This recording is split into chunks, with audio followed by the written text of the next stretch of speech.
So it is June 15th, and this is the June meeting of the Palm Springs Sustainability Commission. And I will turn it over to Tracy Sheldon to do a roll call for us. Chair Clark. Here. Sorry. Vice Chair McCann. Present. David Friedman. Present. Jennifer Futterman. Present. Carl Baker. Here. Lonnie Miller. She's connecting to audio. Okay. Sandra Garrett. Here. Alex Ocañas. Present. Jake Torrance. Present.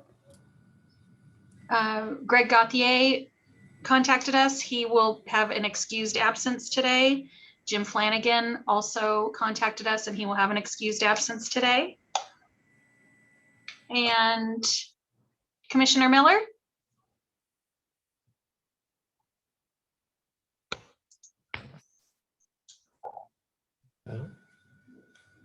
She is here. We're just not here. Okay, and we will note that Lonnie Miller is present. All right. Present. Great. Thank you. All right. And this is Patrick Tellerico and Tracy Sheldon from the City of Palm Springs.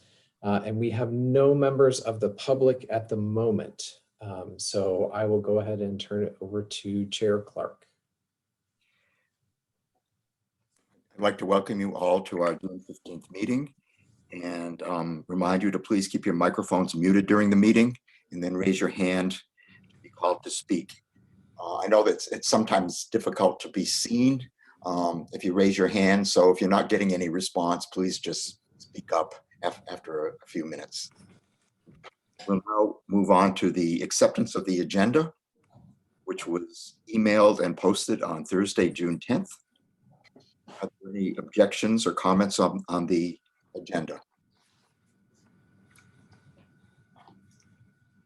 Hearing none, the agenda is accepted, and we'll move on to staff comments with Patrick. All right.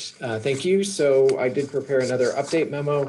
And the only update I have to the update memo is that the leaf blower enhanced enforcement discussion will not be on the June 24th council meeting. We're going to postpone that until July for a couple of reasons. One is that we are actually trying to get some clarification from the state about their incentive program, which seems to have stalled. So we're trying to get some clarification about the status of that program. So hopefully we'll get that this week, but there is a full agenda for June 24th, so we're going to push that off until July. And then the only other staff comment I have is that we wanted to recognize Rob McCann. This is going to be his last meeting as a commission member. And so he is terming out. So we have his little certificate here. And so we appreciate Rob's involvement, especially in the area of sustainable solid waste and recycling, as well as certainly his recent work on Night Sky and of course the foodware ordinance. So we appreciate all of his efforts. And Roy, any other things you want to say about Rob? I'd just like to say a few things about Rob's work on waste reduction. He and I have been working closely since I joined the commission a year after he did. And I think one of the biggest contributions he's made is using his human factors professional background from NASA, starting to differentiate, or the initiative to differentiate trash and recycling containers. That's been done in parks and downtown. There's signage as well. I think that's a major accomplishment. And Rob has also been involved in writing an ordinance for construction and demolition debris. And he's also done a recycling project, a pilot project with Desert Learning Academy. So a lot of significant accomplishments, which I'd like to personally thank Rob for. So thank you, Rob. Appreciate your participation and your continued work on the Night Sky work. So. Thank you. All right. Okay. So I think that's all I have in terms of, yeah, Lonnie. On a personal note, Rob, I'll miss you. Thank you, Lonnie. Great. All right, then that's all I have on the, oh, David Friedman. Yeah, two quick comments. First of Yes. all, thank Rob and his detective work on Night Sky. I remain available to assist on reviewing. Not to be a killjoy, but if Rob's no longer a commissioner, the committee becomes an ad hoc committee. So you need to Brown Act. Notice that it's just a quirk in the Brown Act that non-commissioners, even if it's ad hoc, become a public meeting. It's an exception to the exception. So just if you have to do that. And so I'm happy to work on that. When there's a memo to read, I can review it. And then also, do you have any update? It's sort of relevant to what I'll be saying later, but do you have any update for council about when the GHG inventory might be coming? Because it looks like they might have some space for discussion in July. Or is that Yeah, I think probably the second meeting in July is the soonest we could do that. So Okay, yeah, so we'll work on that and try to get something ready for that. So maybe what we can do is work on something for our next Solar Green Building Committee meeting and try to get through a draft of whatever we would present to council. But I did want to mention with regard to the timing of that Solar and Green Building Committee meeting, I think I'm out that week. yeah. So you need to check with Jim to see what his availability is. Yeah. Or whatever, Okay. and I can prepare stuff. We'll address it more deeply and when we get to the report. But thanks. Okay. I'll let you know. Okay. All right. Any other questions on anything else in the update memo? Otherwise, we will move on. Okay. Roy. The next item is public comments, and seeing that there are no visitors, there will be no public comments and there are no presentations. So on to the approval of the meeting minutes from the May 18th meeting. They were posted and emailed on Thursday, June 10th as well. Are there any comments or corrections for the minutes?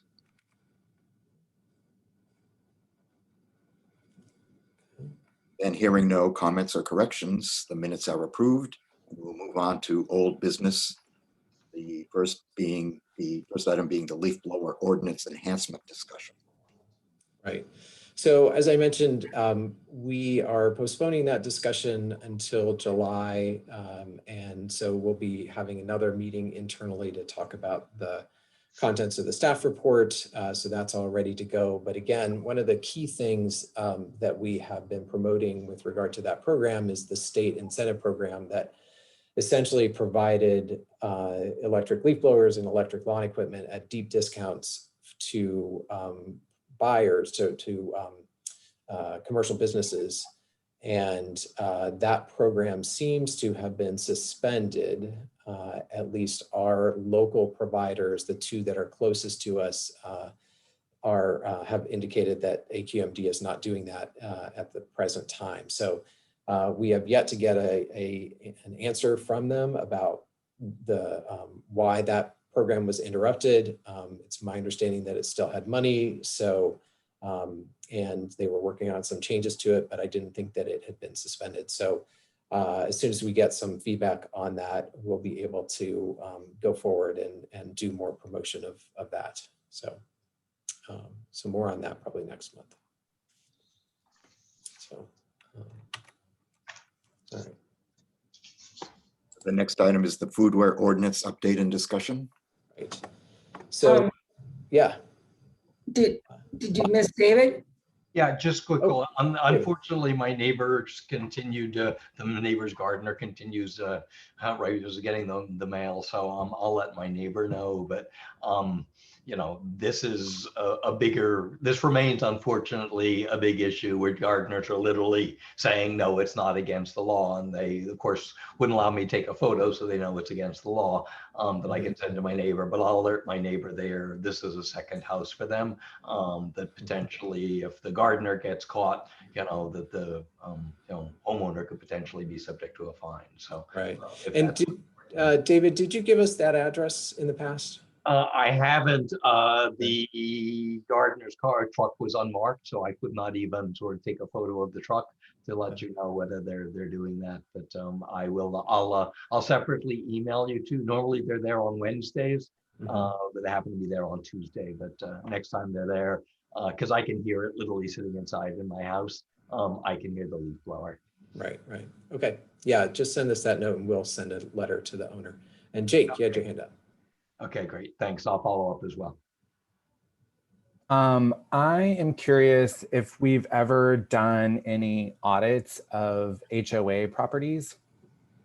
I'm now in my second sublet as I've moved here, and both properties have regular maintenance crews and gardeners that use gas-powered blowers, and I send notes to the hosts and let them know, and I send them information about the program.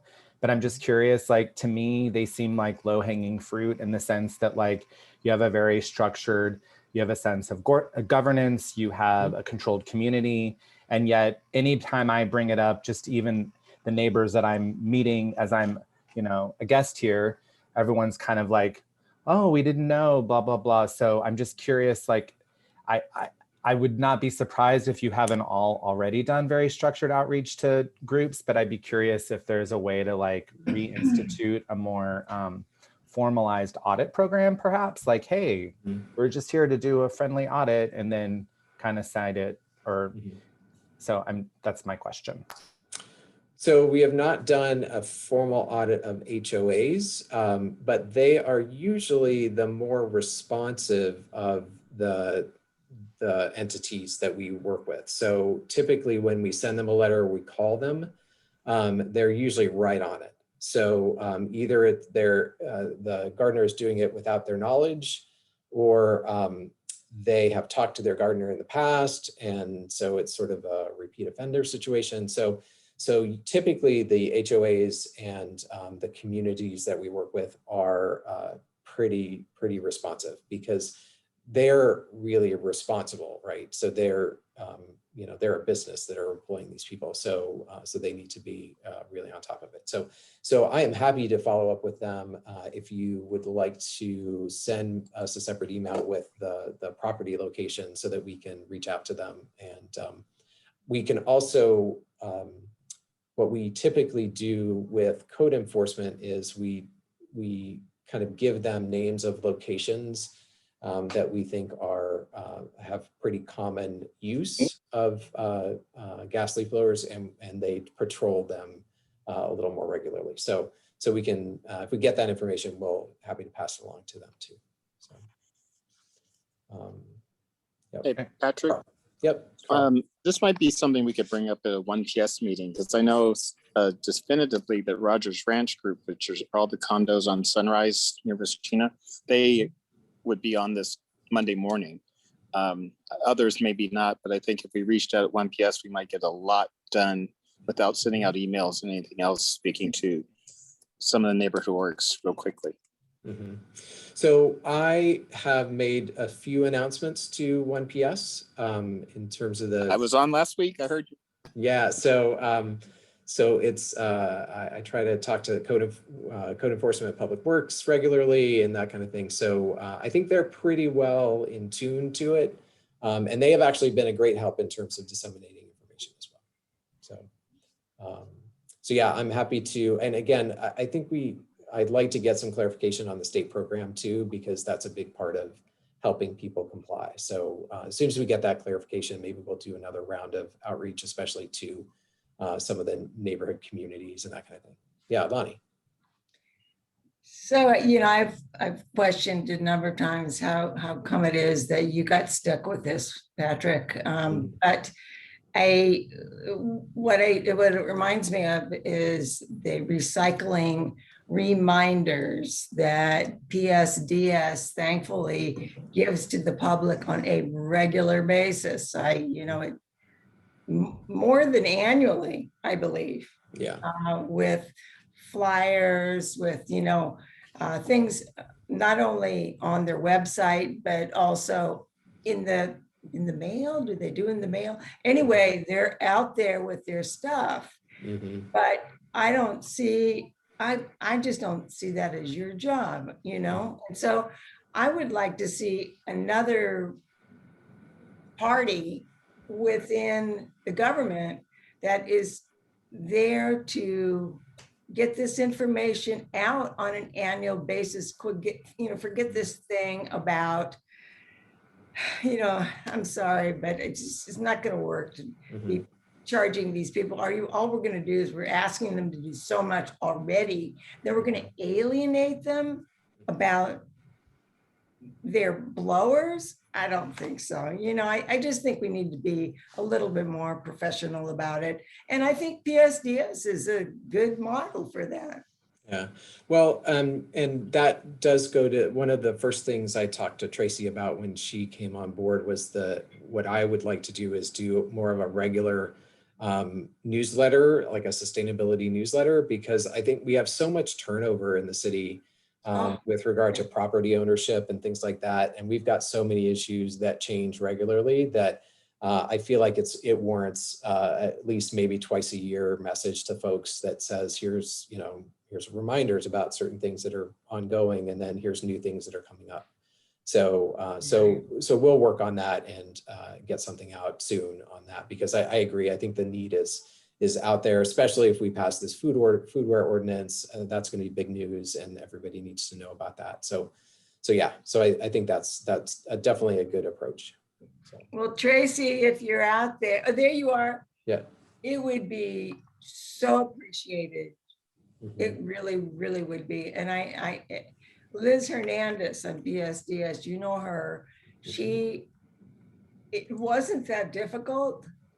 She did a hell of a good job. It's all in bilingual and people love it. Yeah. I know you can do that. Short and sweet. Okay. All right. Any other questions, comments on the leaf blower front? Okay. All right. So the next thing, I'm going to pull up the ordinance here, and I do apologize. I had every intention of giving you guys a little cover memo to go with the ordinance changes that are highlighted here. So what you got was the track changes version of the ordinance. And so what I'll do today is just kind of walk through it with you to give you some context about the changes and highlight some of the maybe some new information too that we just got in some conversations with a representative from 7-Eleven. So I can share that with you too. So there are a couple of definitional changes. We added a couple definitions because we changed the structure a little bit in the ordinance around compostable products. One of the things that we did, the definition of compostable now mirrors the San Mateo County ordinance. And so what we tried to do here was to kind of generalize compostability, because one of the things that we were struggling with in the ordinance was there was references to paper items and things like that that are basically by nature compostable, but didn't necessarily meet ASTM standards for compostability. But they also weren't necessarily necessary to do that. So we wanted to make sure that compostable was a category, and then certified compostable was a category as well. And I'll explain more about that a little bit later in the ordinance, but we tweaked our definition a little bit. And there's another change in here, which I'll mention in a second. Food serviceware, accessories. So again, I just tried to simplify a couple of these definitions. We added natural fiber and natural fiber base because, again, that'll come into play a little bit later. I'll explain that in a minute. One of the big things we did was we had a discussion last time about compostable plastic, and we've certainly been getting more information about the lack of compostability of these compostable plastic products. And in particular, one of the things when we were talking to San Mateo is that they reinforce this idea that they don't function any differently as litter. So if we're thinking that they kind of break down differently, they really don't. And so we included them in the definition of plastic. So when we say non-plastic, we now mean petroleum-based plastic as well as non-biologically based plastics. So basically anything that's non-plastic is really non-plastic. And this was after also a conversation with the the council subcommittee. We met with them also to discuss some of these things, and they really preferred us to make a clear distinction and just eliminate all of the plastics that really weren't biodegradable and fiber-based. So, so we changed that definition. And it also changed our definition of compostable because some of those ASTM references were references to the compostability of plastic products. So the next thing is just a clarification. I think that one of the audiences for this that may be not paying attention is the bars, because a lot of them have actually started to serve food. What I did in the prepared food vendor definition was to just call them out as an example explicitly, just so it was clear that they are in this. So, so I did that. That's included there. All right. So the rest of the changes are more subtle substantive changes to the ordinance. But again, in keeping with our overall goals here. So this change to B and items B and E, I'm sorry, B and D. What I did was I just collapsed those two ideas to say that these non-reusable foodware items are acceptable for on-site, and it includes the stuff that was in D, and that they should be non-plastic. So it's everything that was in D is just basically moved up to B. So I tried to simplify it there. And then just saying that any additional non-reusable items not listed elsewhere has to be approved. So that was a clarification that council asked for in terms of whether or not that list was exhaustive. And I tried to make sure that it was pretty comprehensive and anything else should be approved by us. So item C there, I changed the wording a little bit to just make sure that the condiments were in something that also was non-plastic for on-site food and beverage consumption. So again, it allows for maybe foil packaging or glass packaging that may also be preferable to plastic. So I did that too. And so this was a big one. So in my conversation with the subcommittee of the council, we talked about their request to, or their question as to whether or not we could make everything compostable or recyclable. And based on a meeting that we had with Burtech following, I think it was last month, they indicated to us that they would be accepting compostable foodware that meets ASTM standards, as well as food soil paper, so like the paper towels and things like that,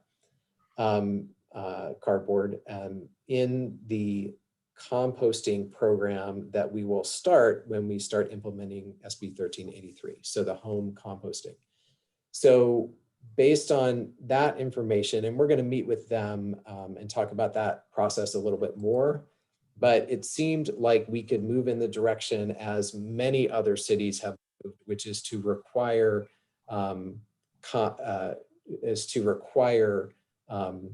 that foodware, disposable foodware, be compostable. So anyway, so we've included that, and the start date for that would be January 1st, 2023, instead of the January 1st, 2022 deadline, which is for everything else.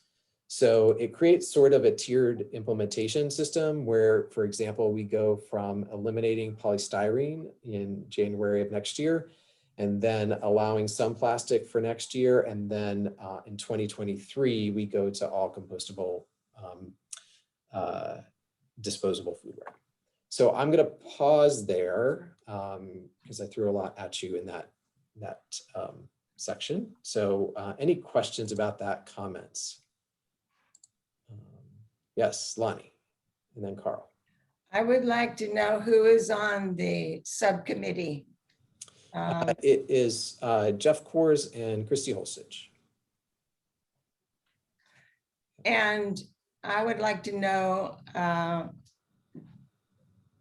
assuming that you and he are working from actual data where testing has been done. Right. And there are results. Okay, so if that is the case, you know, you probably have 3 or 4 papers or at least where testing has been done. Could you please give us all a copy of those? To Well, find out, we'd I like to, do- know- I would like to Right. know, where are you getting this information?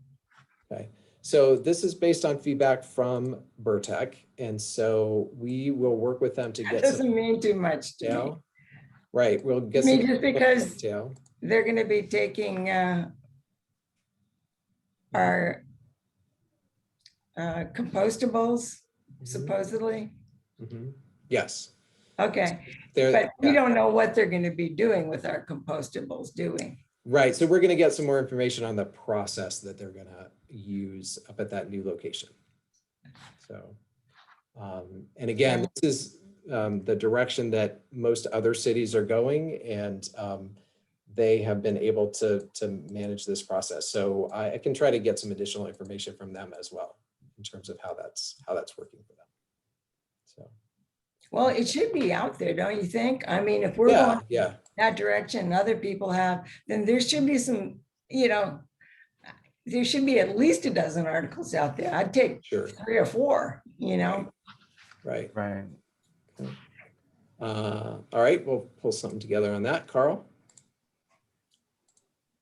I was, how do we leverage do we have over national chains? Just for example, I had the great misfortune of going to Panda Express for lunch a week or so ago, and nothing was recyclable, and they were No. forcing me to take silverware and all this other extraneous BS. Right. So it's going to be a process. So a lot of these chains are operating in locations that have these ordinances in place. A lot of stuff has been thrown to the wind during COVID. So I think a lot of the enforcement has gone by the wayside in the last year and a half. So I know that Starbucks is really engaged on this. Subway is really engaged on this. So I think it really depends on the chain. And we did have a conversation, as I mentioned, with 7-Eleven, and they are on board and on track with this and really interested in making this work. So I think it's going to come down to working with the individual chains, but they would definitely be covered by this, and so they would certainly be part of the enforcement process. So Thanks, great. yep. Jake. Yeah, I would just double down on what Lonnie was saying, since there's a lot of reference to ASTM, and ASTM standards aren't available unless you buy them. So there's no way to really cross-reference what they're saying as the basis for how they're defining compostability. And it kind of limits the dialogue in terms of exploring how might we imagine how to do this in a way where, because I feel like that's a current state versus a future state in terms of like creating new materials that meet the compostability standards. But, you know, I'd be interested to learn more about like why some of these materials that I would otherwise think would fall under compostability aren't meeting ASTM standards, but I feel a bit limited when I go to search it on ASTM and I can't access the standard. So tell me more, Jake, about what you want. I'm just curious if, in fact, like even Burtech could provide us with the documentation that defines, since I feel like in large, what we're finding is that Burtech's kind of defining what compostability is, or the San Mateo standard, but they're all relying on ASTM to define it. But ASTM is a membership-based guidance document organization. So even though they have these recognized guidance standards, unless you're a member, you can't access the standard. So either provide the standard that's referenced in the guidance document, or so that we could review D6400 or D6868 for compostability. Right. That's my question. Okay. Let me see. So I've deleted those references. But and they show so- up in the first biodegradable product and institute. Right. And so BPI is a certifying body that uses those things as their kind of their benchmark. So I'm happy to try to get that information and provide that to you guys. That'd be great. Thanks, Yeah. Patrick. Okay. Because one of them actually has to do with biodegradable plastics, and I think it's a 6868. So I actually think I can delete that one because I don't think we need to. But I think it also has to do with the biodegradability of the, for example, the PLA liner in a cup. So I think that's what that one's about. Got it. So, but I'm happy to get that. Awesome. Thank you. Okay. And Lonnie, did you have your hand up? No, that's Okay. Okay. All right. All right. Let's go back down here. All right. Food serviceware. I added stirrers to straws because people use them similarly and they perform a similar function. So I included those again as similar to other cities. And let's see. Sure, take out. Okay, so the other thing that we got feedback on was concerns about liability from food vendors if they accept a reusable product from a person from outside. They bring their own stuff in and it's somehow dirty and they get sick and they can turn around and sue the food vendor. Even though I don't think this has ever happened, there were concerns about that. So we changed the requirement to allow for customer supplied foodware to something that they should allow unless it's somehow soiled, unsanitary, or otherwise inappropriate. So it gives them an out and a little bit of a standard on when they should be accepting it or not. So we included that here. All right. Let's see what else. And then again, as of January 2023, things, larger items such as plates, bowls, cups, clamshells, so the foodware items have to be certified compostable. And so these are the big things that'll end up in the compost stream. And so we want to make sure that those things are free of fluorinated carbons and meet the fluorinated fluorocarbons, and then also meet the ASTM standard. So that's what that is for. All right. Okay. So reusable beverage cups and food containers. So this is where we tried to simplify the concept of the 25 cents charge that we were talking about before. And so we talked about this at the last meeting and we preferred a more streamlined approach. So we did include in here an 25 cent cup or container charge for disposable cups and containers, and then a 25 cent credit if somebody brings in a reusable. I do still think that this is simpler, but still I think it's a challenge for people to implement. So I have an option for council to postpone the implementation of this until we get a reusable cup and container service and until we are sort of back out of the COVID mindset and reusable cups and containers are more widely accepted. So that is an option for council to consider here. So any questions or comments about that? Yeah, Sandra. I don't know if you've noticed just in the past month, the advertising campaign and actually stocking in the retail stores that Ball, the canning jar company based in South Carolina that we all know, has now taken the brilliant step of doing 100% recyclable multi-use aluminum containers, cups. They're already in the stores. They're affordable. You can use them instead of like a promotional multi-use plastic cup. But it's a brilliant idea. It's already in the stores. So I'm hoping that the food producers and the distributors pick up on that as a reasonably priced alternative to plastic and paper cups. It's a great idea. And it's in the stores. Check it out. Right. Yeah, that's great. I think I did see that in one of the stores. So interesting option. All right. Yeah, I sent that to you and Yep. we Oh, we lost you, Carl. So one of the things I wanted to mention also in our conversation with 7-Eleven was that they were, they already provide an incentive for people to bring reusable cups for their refills. So they already give them a big discount on their refills, and they still make money on it. So anyway, so they were very supportive of this kind of an approach. So.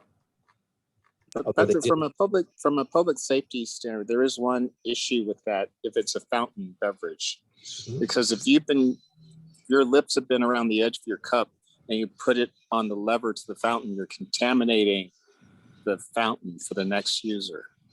That's why many people don't like to many establishments don't allow you to reuse cups on fountain drinks. Right.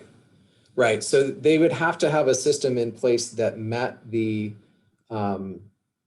health code requirements, right? So the lip should not, and I think it's only a requirement that the lip of the cup not touch the dispensary. So the lever-based ones that have the lever that are on the kind of towards the base of the cup, those I think are fine. And the ones where you push the top and you put your cup under it, I think those are fine. And I think, I don't know, Tracy's been to 7-Eleven more recently than I, but I think are they the push button type or the lever type? Do you remember? Great question. I don't think I have the answer to that. Okay, all right. So I've been noticing much more of the push button or lever type on the top. So I think a lot of folks are moving in that direction.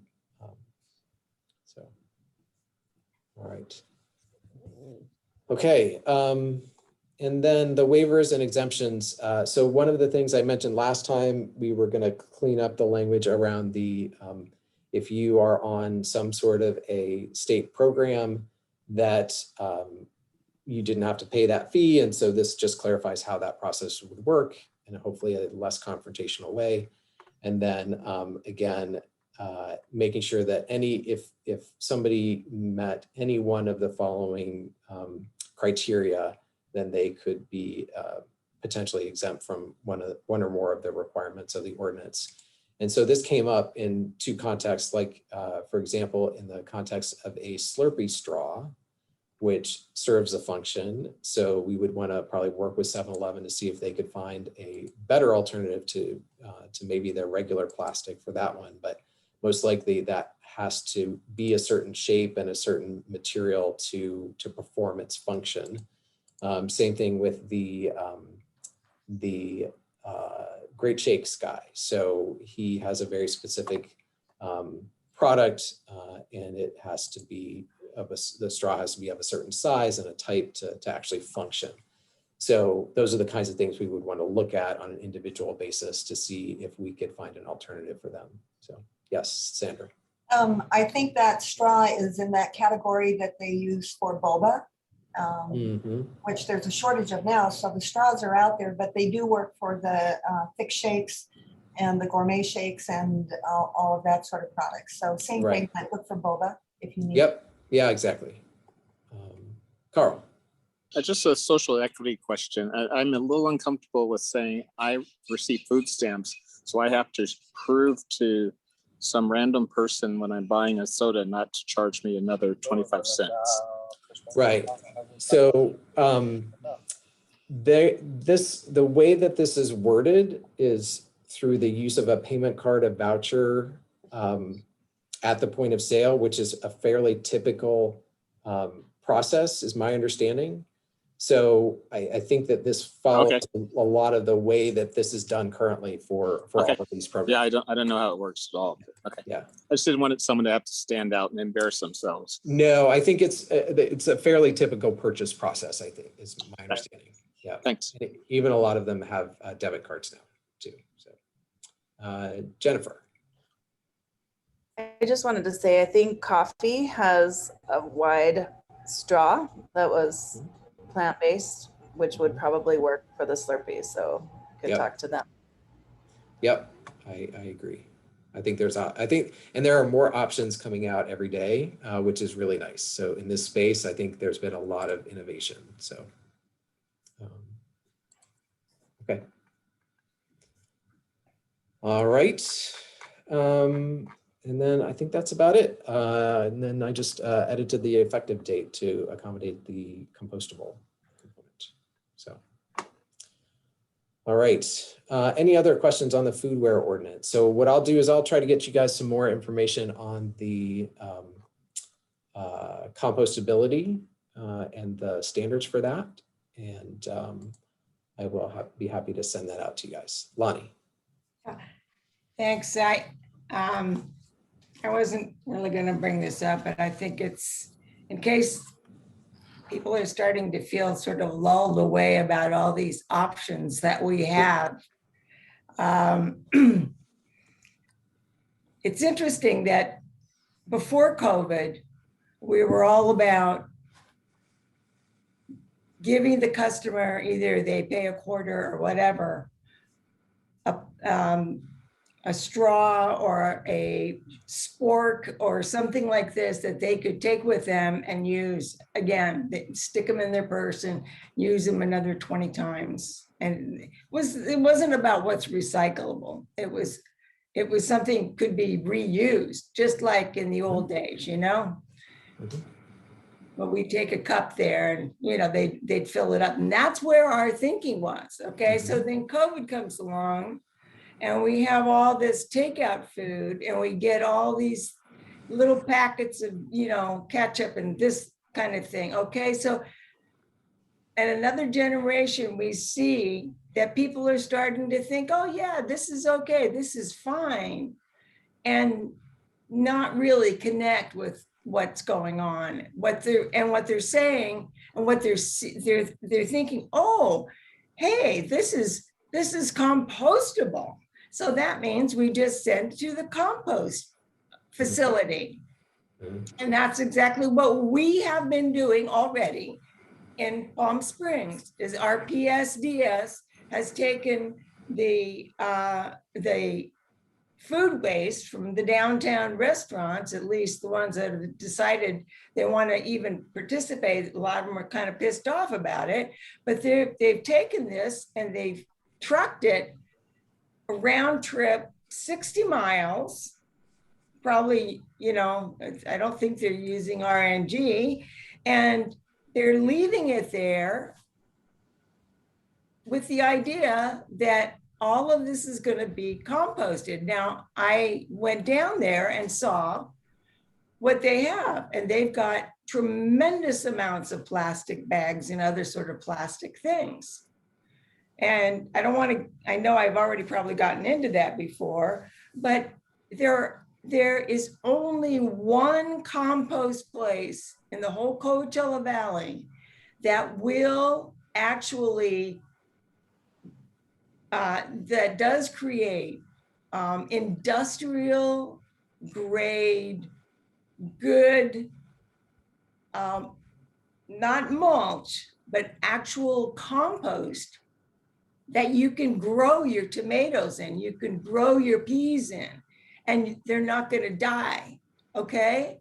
You know, there's only one place. And I don't know if Patrick talked to him, but I did. It was a couple of years ago. Patrick and I both went to a big seminar. I think it was 3 days or something like that. And the name of this place is SA Recycling Compost. It's in Thousand Palms. And I said to him, his name is Kurt Shope, Kurt, would you take green waste or kitchen waste, restaurant waste from Palm Springs and, you know, allow it to come on to your compost facility and be further processed, like all of the branches and whatnot that you do take. And he said, absolutely not. That is the easiest way to make my product go down the toilet. And his products are Soil FXR Premium Compost, Soil FXR Seed Topper, SA Green Waste Mulch, the three of them. And they're all certified. Okay, so then this other place where we are taking our green waste from downtown, they're not certified, but they'll take anything that you give them. If you tell them it's compostable, oh, so much the better. They're going to take it. But a lot of these composting places will do that. And that's what they did in Los Angeles and in Spokane, excepting for, they decided, well, if it's good enough for these composters, why don't we do our own composting? And so we'll be able, instead of having to buy it back, we'll have our own. And so they started their own composting thing, and they took this exactly what we're doing now, excepting for, you know, and they do it in yards, like cubic yards, but instead of everybody being happy and making money from this compost, nothing would grow. They had these huge, in fact, everything would die.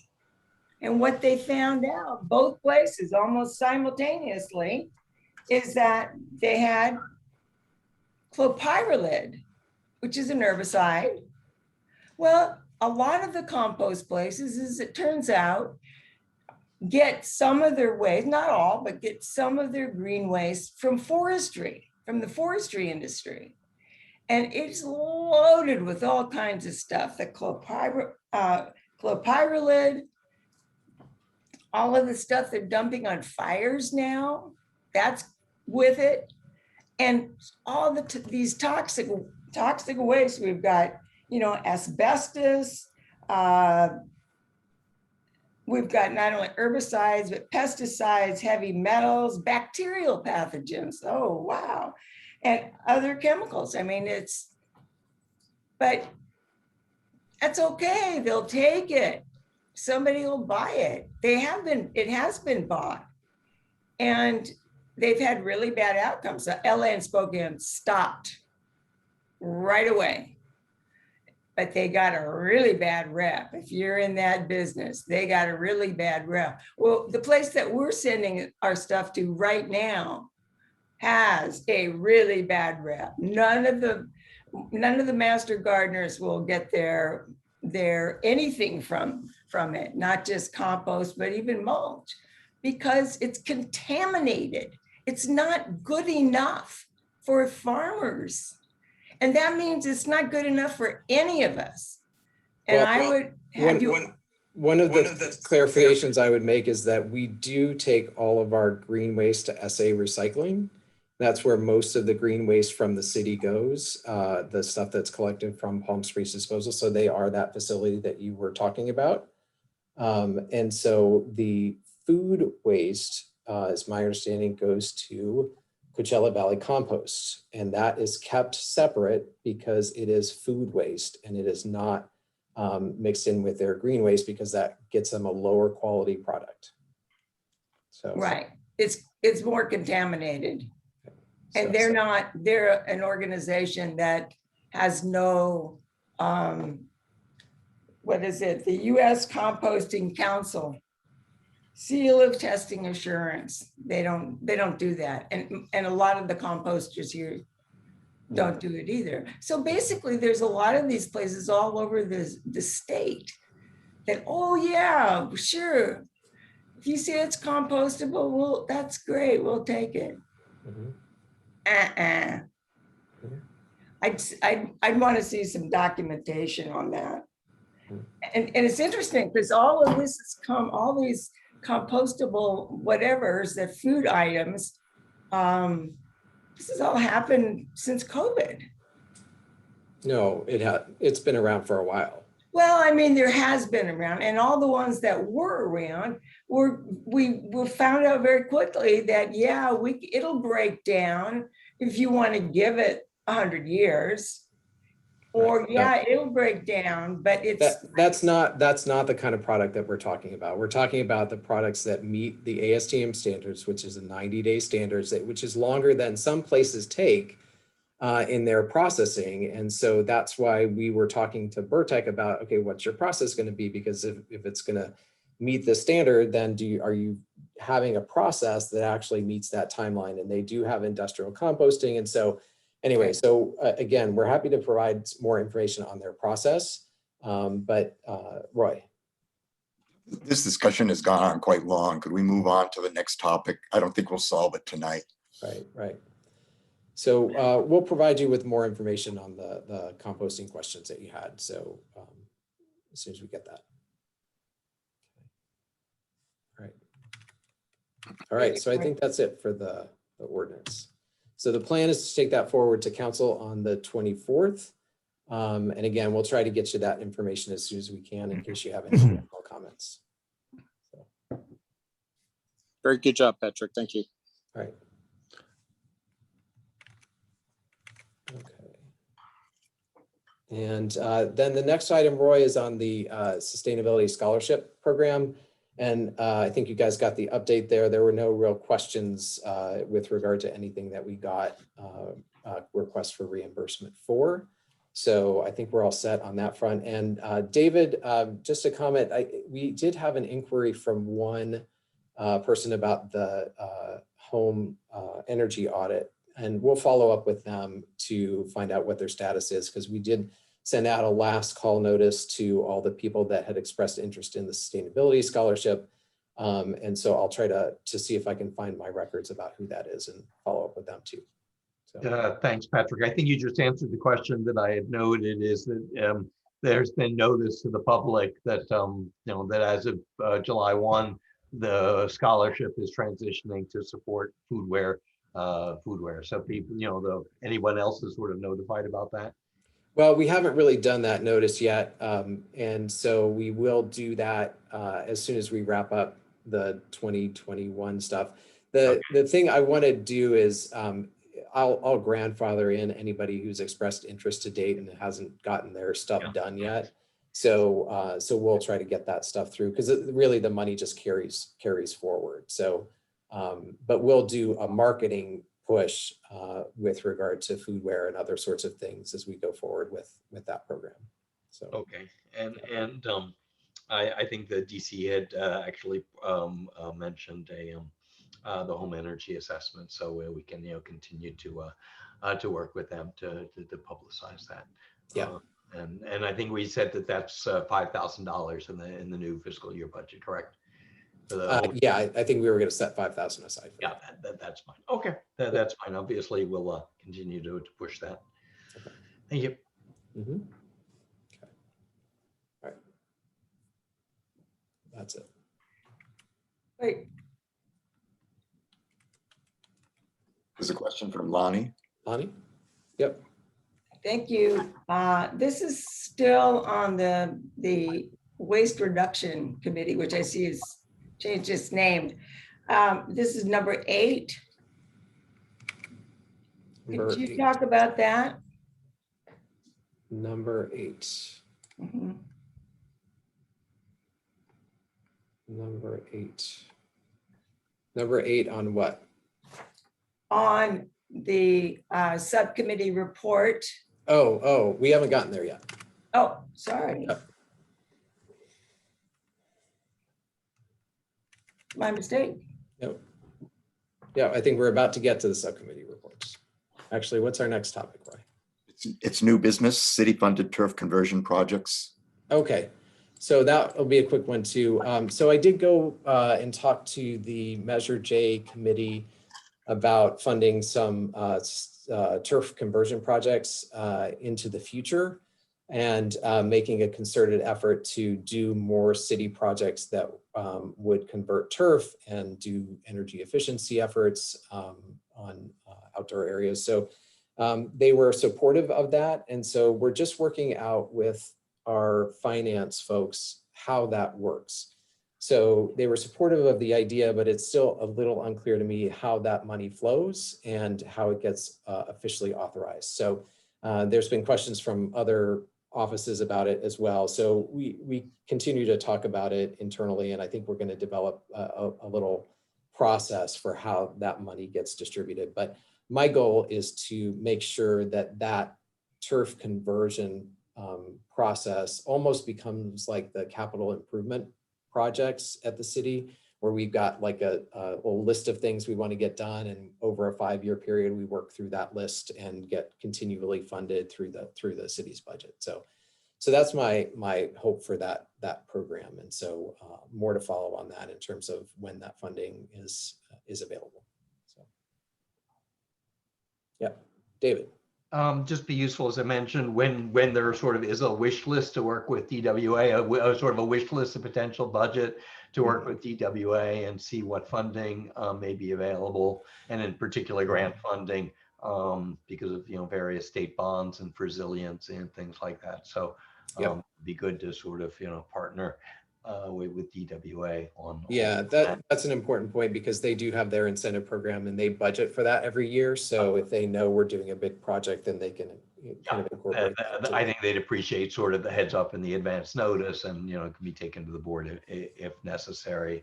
And is the airport sort of separate from this? Because you recall when we worked on the airport demonstration garden, that was essentially approved, but then there's all the kind of all the corners that were, well, approved in concept, but not approved in terms of funding. So is that going to be on the list, or will that be sort of a separate list because it's under the airport budget? So yeah, I'll have to talk to the airport about that. I would really like for them to be engaged and commit to this. So I do think that they can get access to Measure J funds, so we might be able to do a little bit of incentivizing with them. So yeah, so I think that's a little bit of a special case.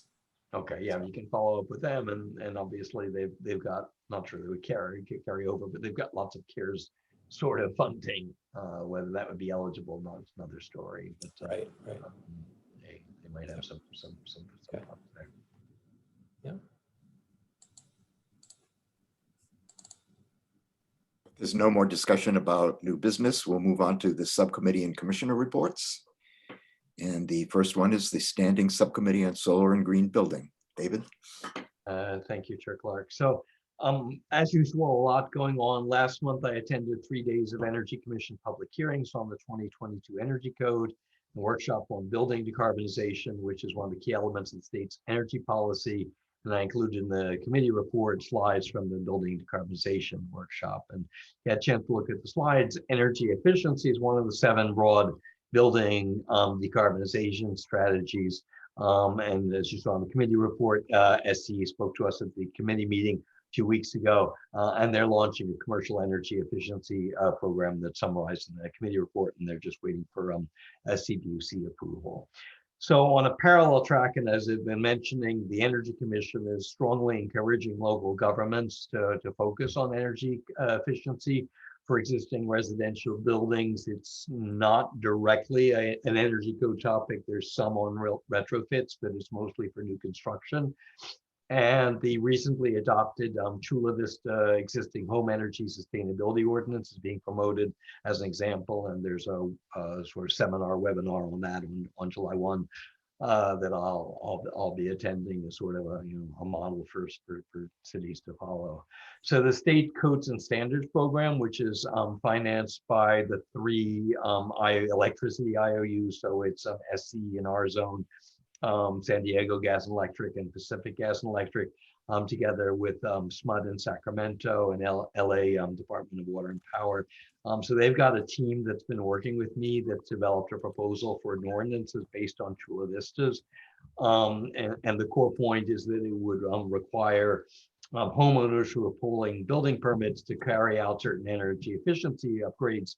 They would essentially bring their homes up to code, the energy code, requirements for new homes, but in places where, as I said, the code would not directly affect what they were doing. So it essentially is kind of a parallel sort of upgrade up to code.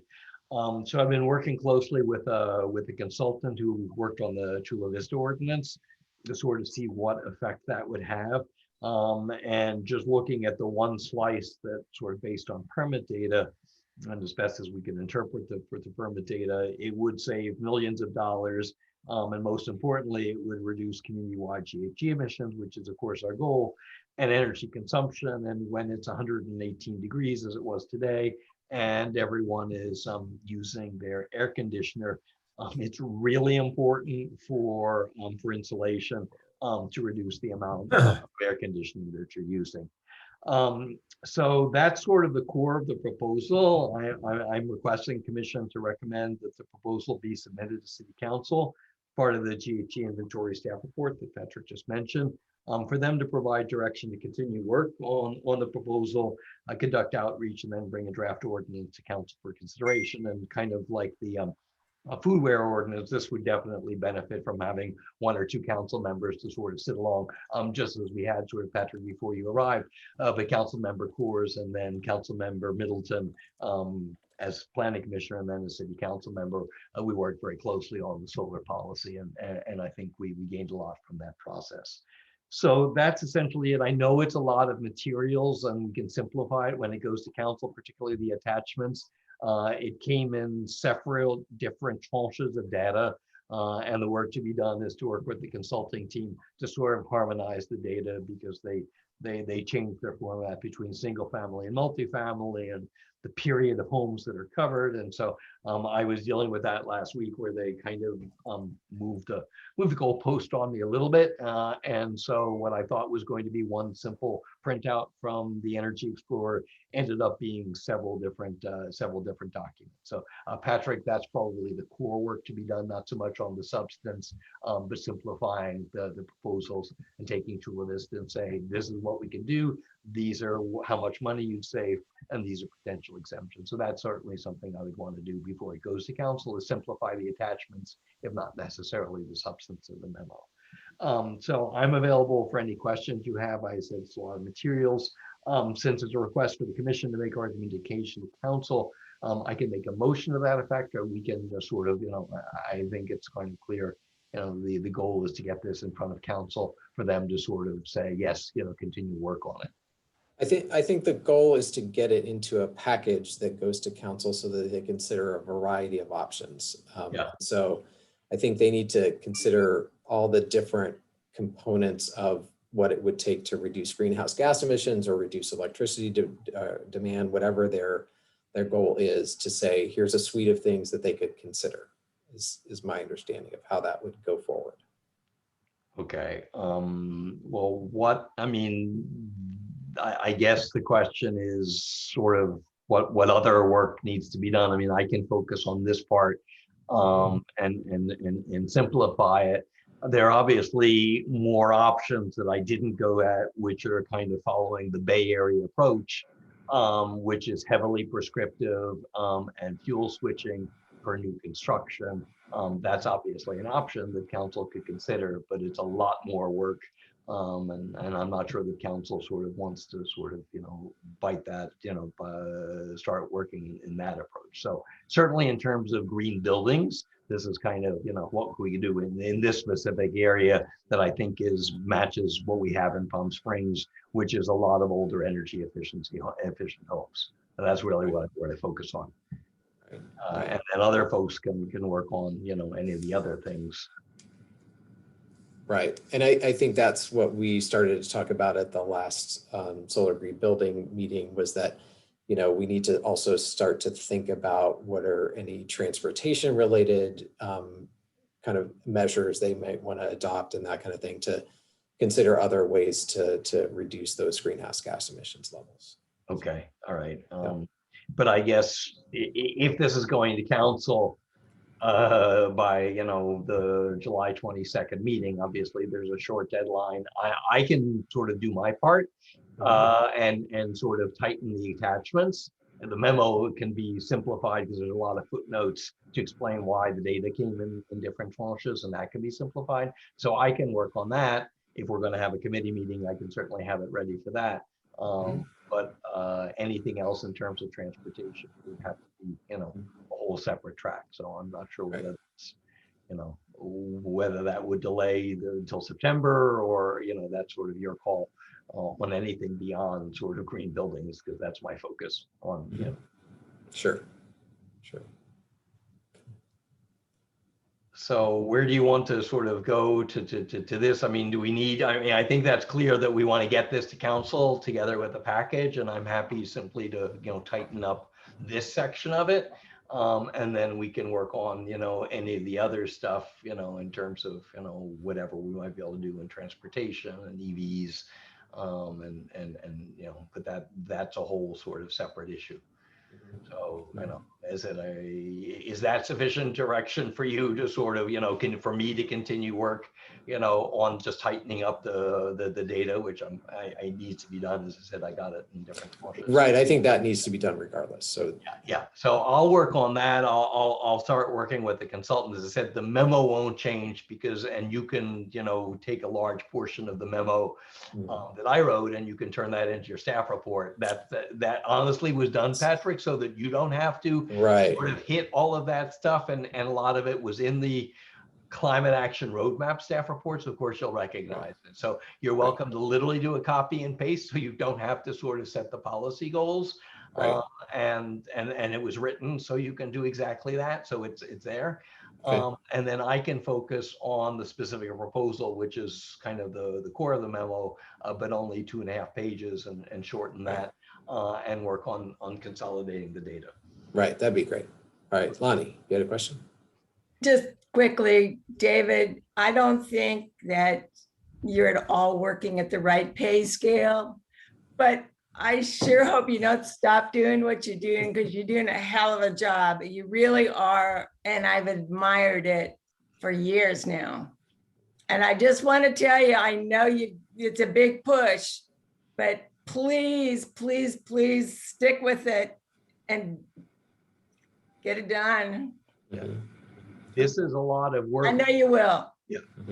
I guess the challenge in all of this is essentially you have to know state policy literally completely to then understand what are sort of the additional areas for cities to have anything to do, because you've got state preemption, and in certain cases actually the federal government sets rules and you can't violate those. And Commissioner Baker will appreciate from law school, federal preemption under the Commerce Clause, and this is sort of the stuff that literally gives you nightmares in law school. But I actually have to know this stuff to work on what I'm doing, to know where the federal government says, well, you can't do that. You can't require higher energy efficiency boilers in the federal government.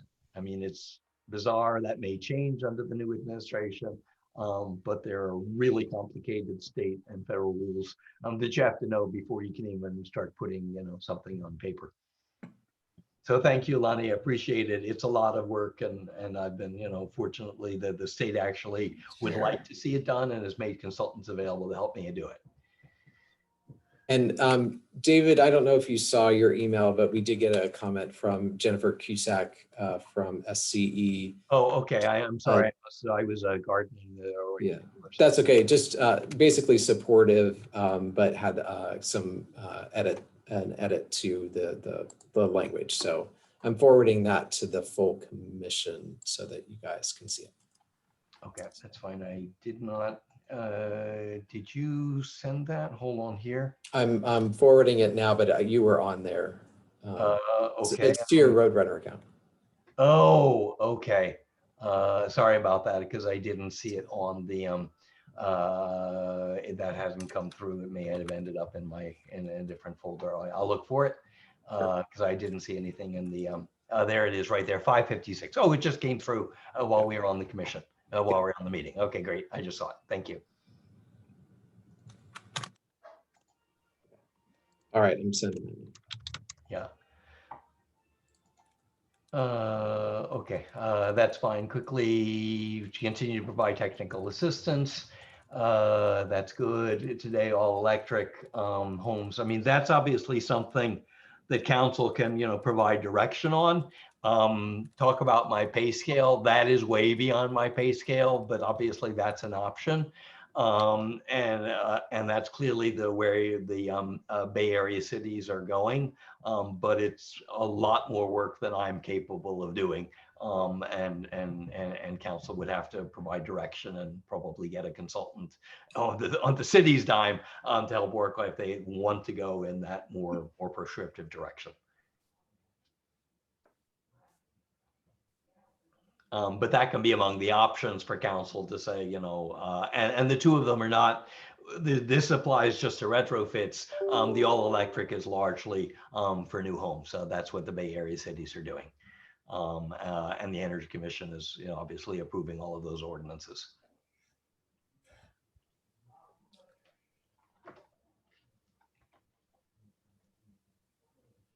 It does mention electric heat pump technologies, and that's something also that I'll add to, and the code is mentioning that. Okay, thank you. Sorry, I just didn't see it while we were in the meeting. No problem.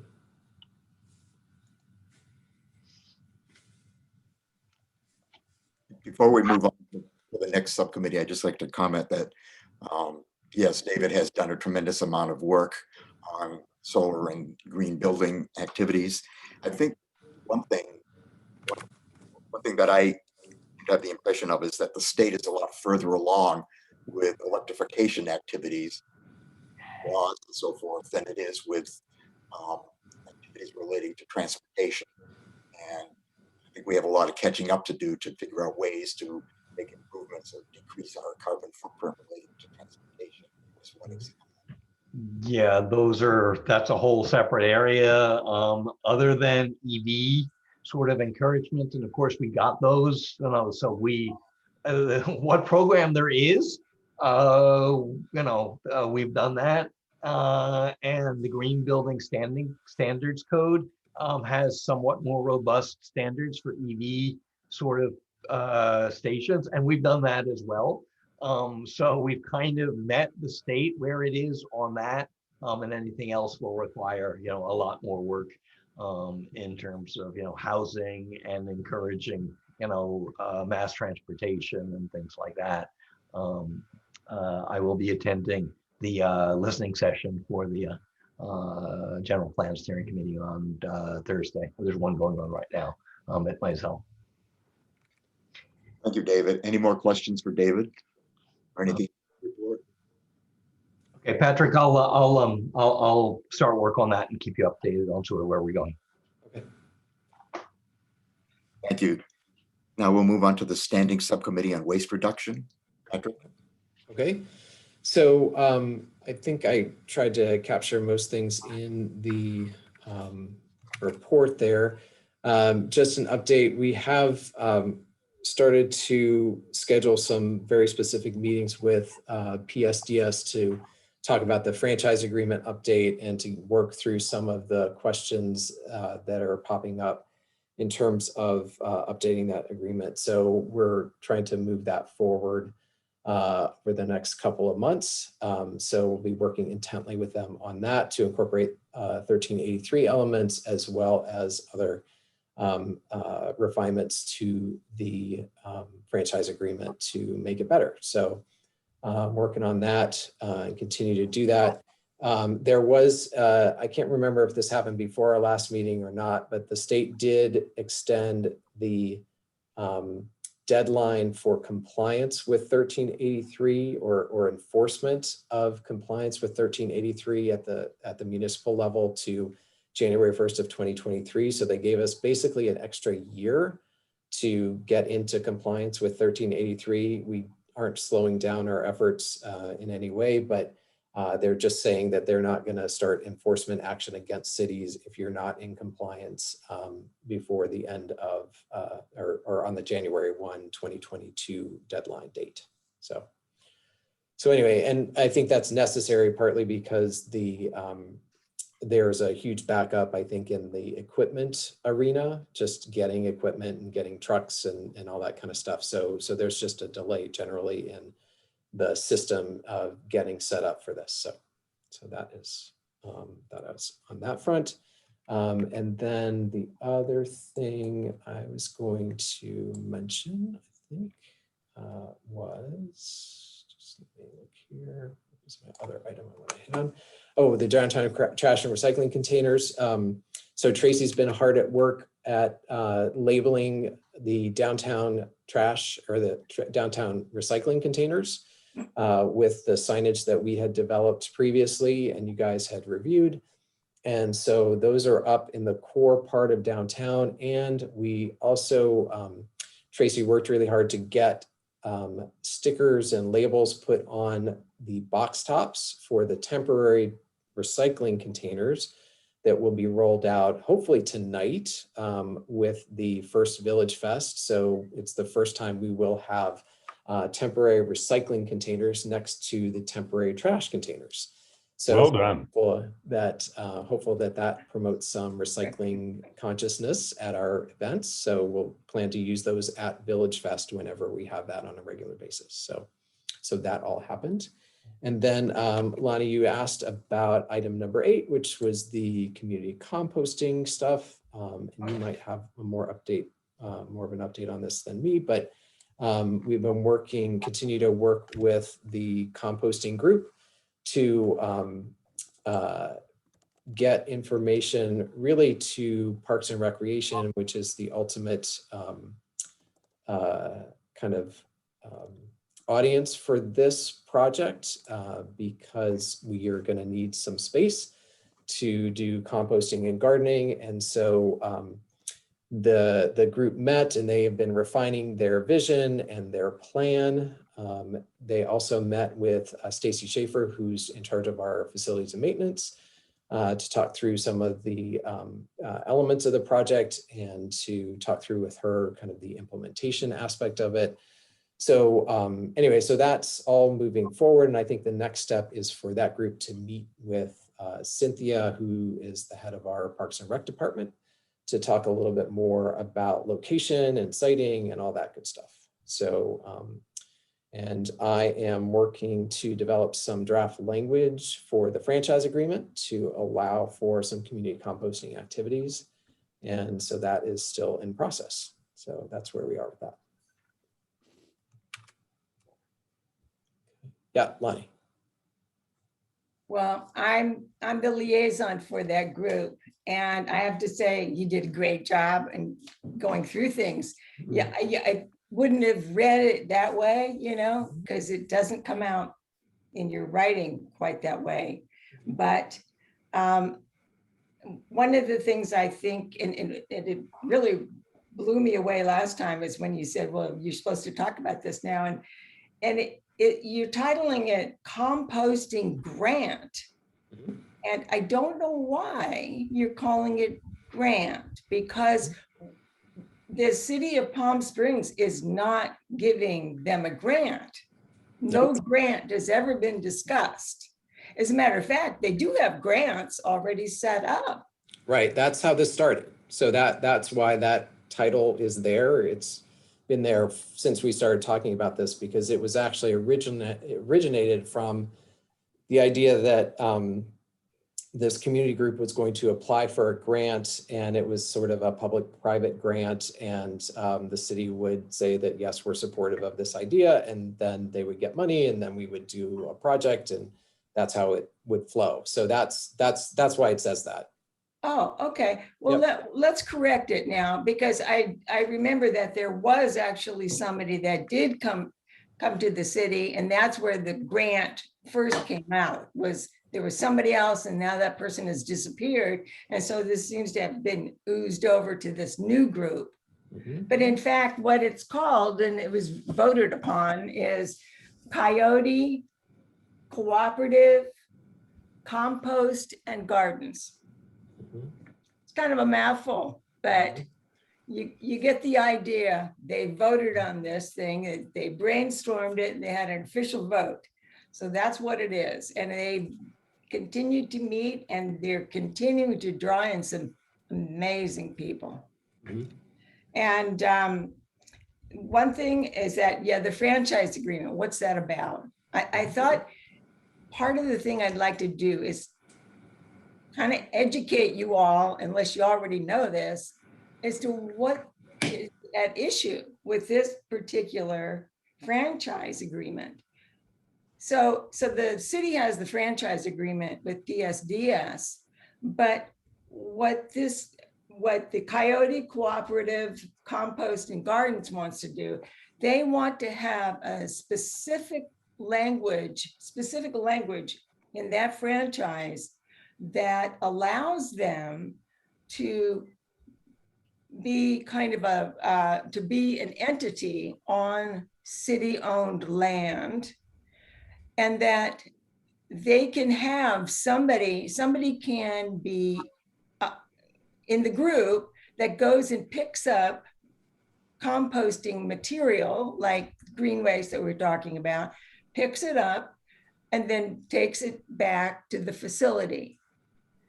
Okay, so that is, they want to have the ability to opt out of PSDS's transporting of green waste to the so-called compost facility. It's an opt-out part of the agreement. That's part of it. And then the other part of it is that if you're a micro hauler, somebody who's going to go around and pick up all this, the neighbors are donating, then you can ask for a particular fee to get from point A to point B. They're applying for a 501c3 membership, or and so they're not planning on making big profits on this, but it's just a way to basically pay back the person who's using the transportations to go from different parts of the city, so it's not just going to be the material isn't going to just have been generated from that location, but people can bring their stuff in, or they can have their stuff picked up. And the franchise agreement in this piece, this additional wording will allow them to do that. And you might want to embellish on that, Patrick, or you think that's good enough? I just think it's the important only that addition, when we are saying this and we're going to vote on it, that we should all understand it. so the only addition I would say is that clarification is that it is fee-based, so it's fee-based hauling that is not This allowed, part of it, yes. that is not allowed under our current franchise agreement, which is why there is an amendment is needed of some sort to allow for some type of operation like that. So That's right. so that's really what we're trying to work towards. And so there is some language in the current franchise agreement about, for example, like your recycling is your own business until it gets into the bin. So what I'm trying to do is kind of build on language like that that's already in there that says, okay, your compost is your own until you put it in the bin.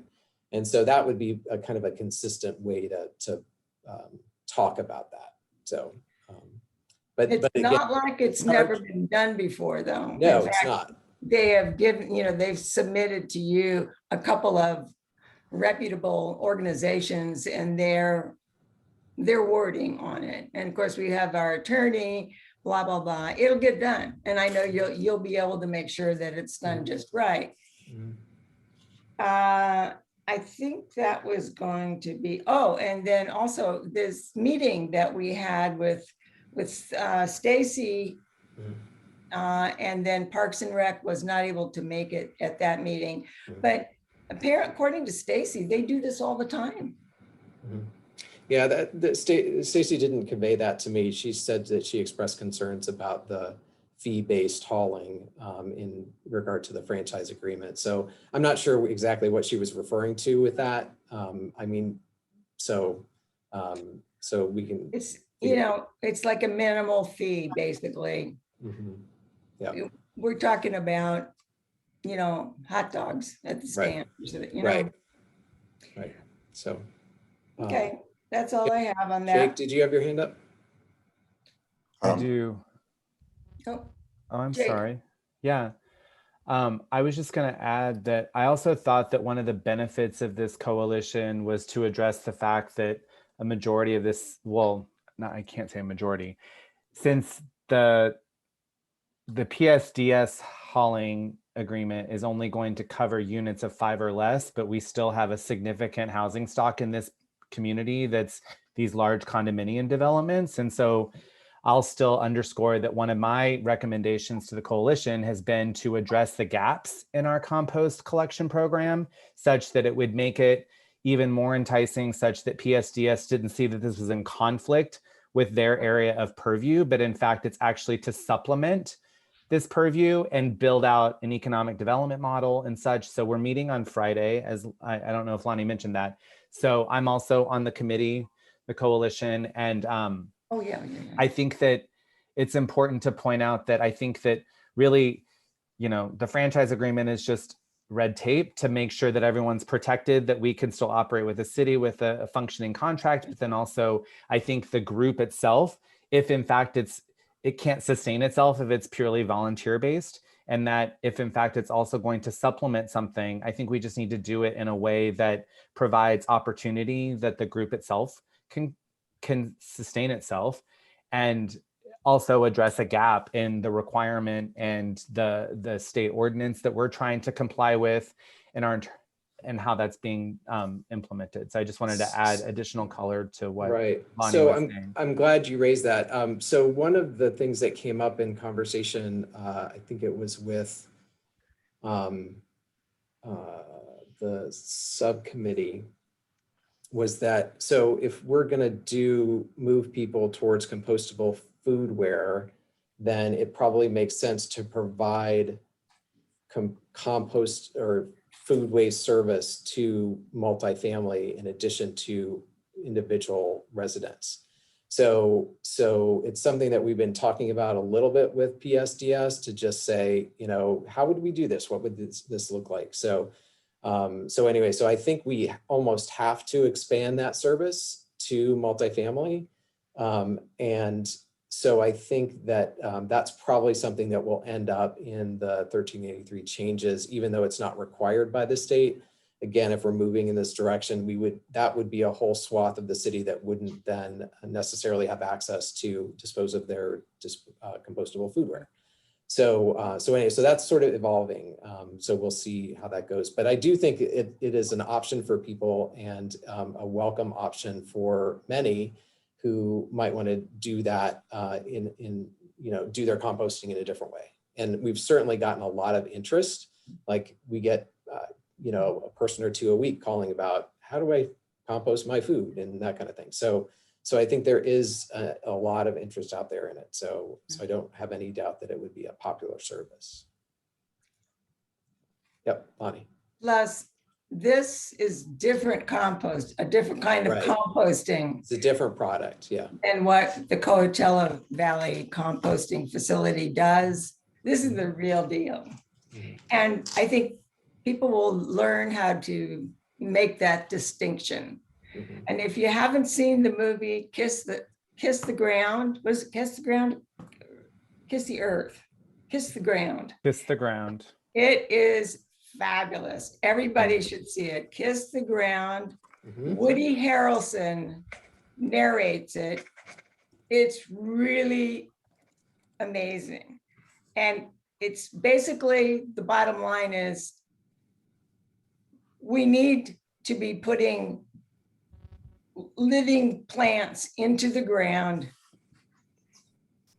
which will sequester carbon dioxide and not only give us places that we can actually farm food on, but everything we plant is going to suck up the carbon dioxide, even in the desert.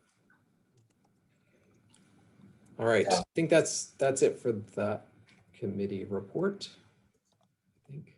Thank you. Okay. So we'll move on to World Environment Day, and I would like to congratulate Jennifer and her team for a very successful art award ceremony on World Environment Day. Jennifer, what do you have to report?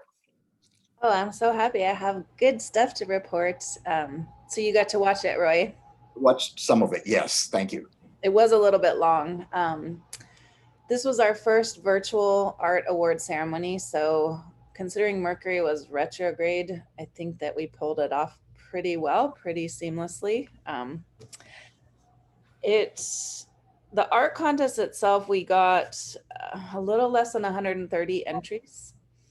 Most of them were visual art. We didn't get a whole lot of videos or literary art submissions. The ones that we got, however, were really impressive. And there was, I don't know, we had a little bit of a hard time awarding the best ones because there were so many good ones. But, you know, it was really streamlined, the judging. Those of you that judge, thank you. And it was pretty easy to see just, you know, which ones were clear winners. And we ended up giving out more $100 prizes than anticipated. But they were really profound pieces. And, you know, why I love this contest, and I probably have told you all before, is it's such an amazing opportunity to give, you know, we rotate the 5 elements. So we added justice this year with air, but it's a, you know, a way for kids, especially adults to think critically and, you know, express it creatively. So I've had that vision to have a literary art contest or some kind of an essay contest for years. It was never feasible before.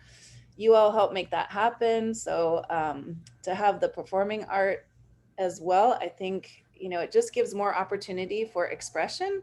And they were really amazing. I mean, it was such a good contest. So if you have time to look at it, it was long. We do have, you could just go to the EEC, the Environmental Education Collaborative website as well, where you could just look at the gallery, I think, of pictures, you know, of things and see that yourself. So maybe you don't have the time to watch the whole thing, but we had 30 $50 winners and $1,700 winners. So it was just a huge impact. Like, this was such a big contest compared to what we have done before. You know, we used to have, I don't know, a little over $1,000 in prizes, and this year we had over $4,000 in prizes. We didn't give out all of that, so, you know, we can put a little bit in the kitty for next year. The Pony Barnes grant will not be available next year, it sounds like. So hopefully the commission, if you feel like this is a good project, it would be great.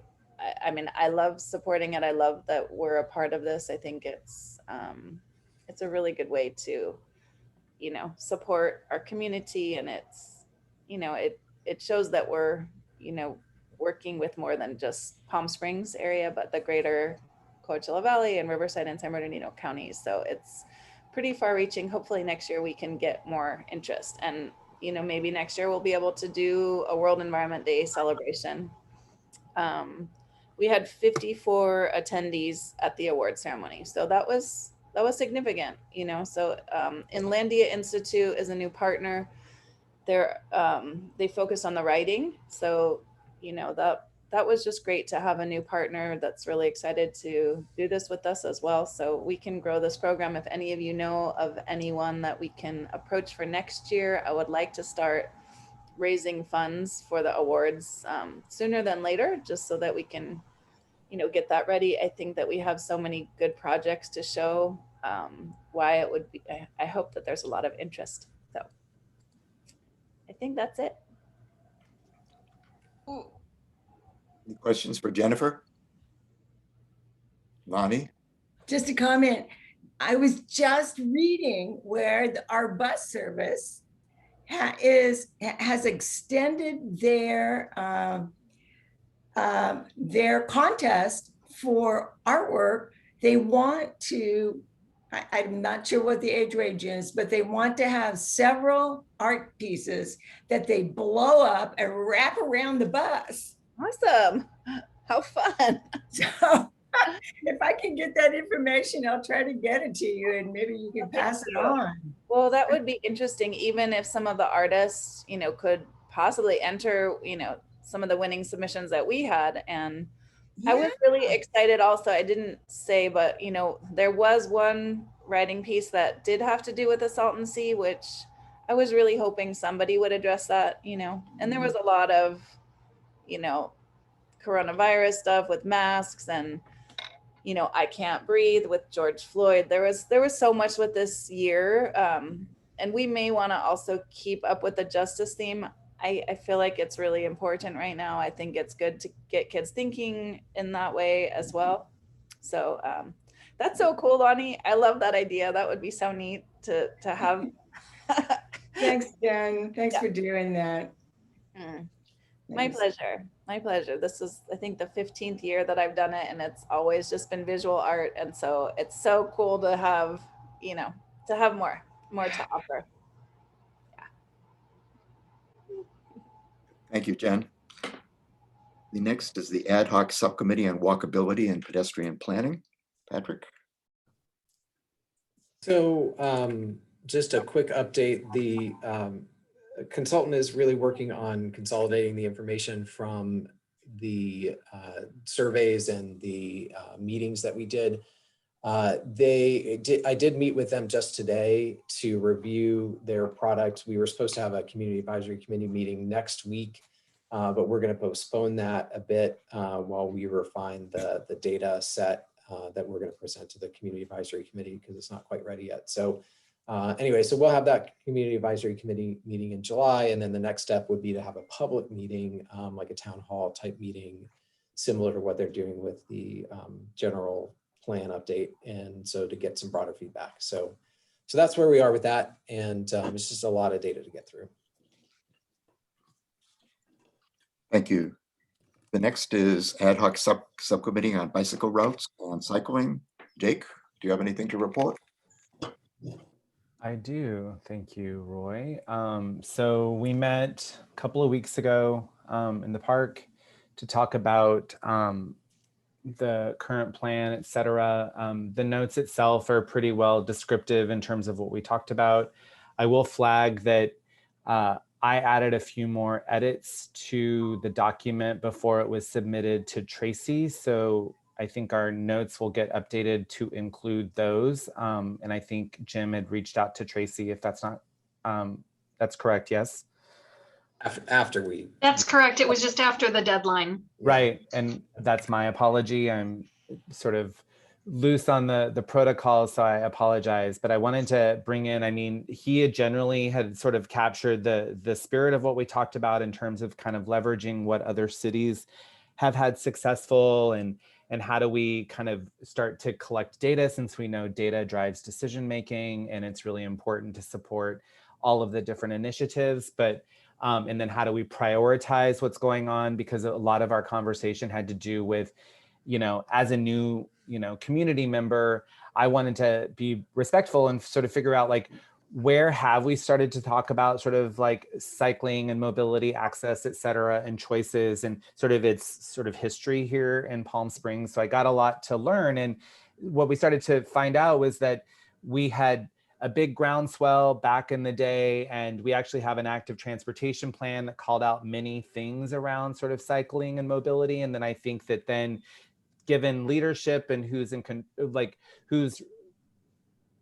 where priorities are being put, things sometimes then take a back seat. And so what I thought would be really important is to really leverage the insights and knowledge and work that's already been done as opposed to reinventing things. So I wanted to layer in some of that as well, but also, I mean, bringing it back to some of the other areas, that have been talked about today about, there's actively trying to reduce our inventories with vehicle miles traveled and GHG emissions. But if you don't have a lot of mobility choices, whether it's walking or cycling, or even things like micromobility, e-bikes, golf carts, et cetera, like we need to provide choices. And so we started to think more holistically around how can this committee address more than one option.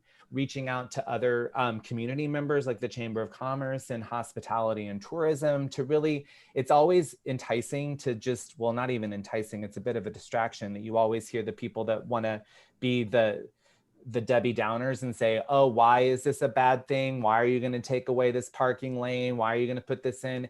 And I thought, why don't we celebrate those that are actually supporters of this and reach out and find the community members, the business owners, the tourism and hospitality groups that are actually supporting of improving our cycling pathways, connecting neighborhoods, et cetera. So, and then I also kind of brought up, we also talked about fixing gaps in our cycling network within the city so that we're prepared when CV Link actually connects our city to the rest of the Coachella Valley.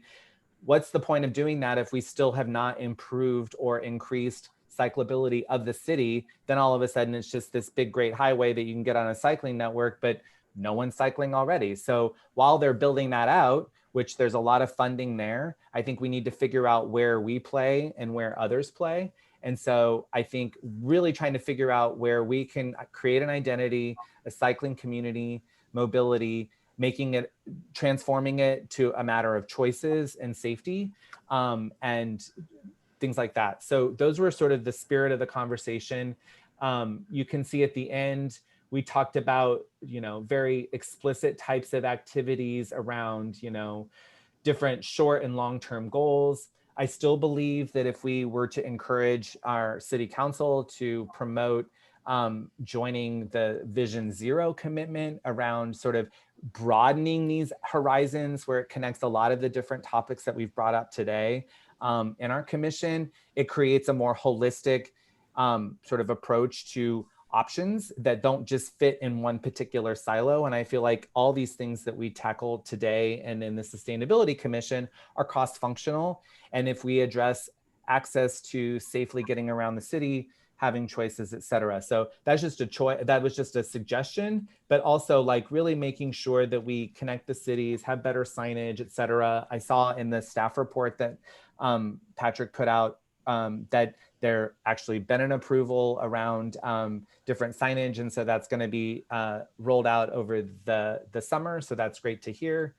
And then we kind of put in and said, we've got some specific expectations. We'd like to do some research, do some legwork, but that at the end of the day, like have a town hall that kind of promotes and gathers and brings in the community, and then try to get some of the programs that have been already identified in the active transportation plan moving forward with a line item, with some money committed to it, et cetera. So if you want to look at the recommendations, they're in the report, but that's essentially the spirit of our conversation, really trying to kind of bring up mobility choices for the better community of Palm Springs.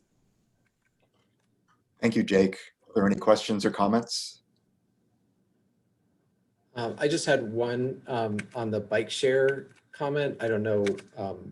I think that gets to your multimodal sort of approach, but just so you know, we did do a bike share RFP last year and got no interest. Right. The only thing that they said that the only way that they said they would do it is if we included multiple modes. So scooters, basically. It's a way for them to get their scooters into town. So. Okay.